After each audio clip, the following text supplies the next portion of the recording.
warp. Over here to the right, we have our examples. We have anchor in E and alive in E. Before we start warping, we need to make sure that our auto warp long samples button is off. The auto warp long samples button is found in our preferences. So we're going to make our way up to this top left section where it says live. We're going to click it, and then we're going to hit preferences right here. Another way of getting to our preferences is by hitting Command comma. Once you click preferences, it's going to open up this menu right here.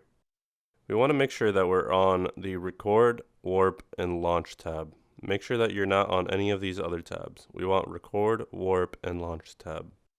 When you click that tab, you'll see all this information.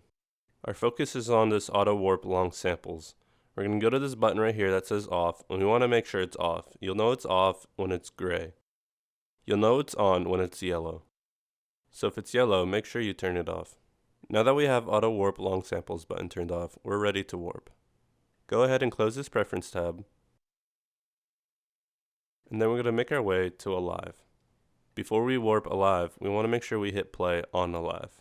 This allows for our master BPM to be the same as our song BPM. So we're going to hit play, and we're going to come here to the top left section. Right here on this box, that's our master BPM. We want it to be the same as our song BPM, 132. So now that we know that the BPM is the same, we're going to stop the song.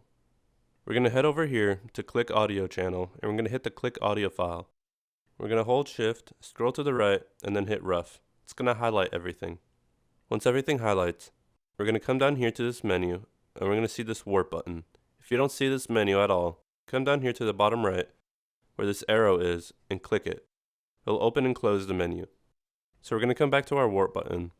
And as you can tell, it's half gray and half yellow. That means everything's not warped. I'm going to go ahead and click it.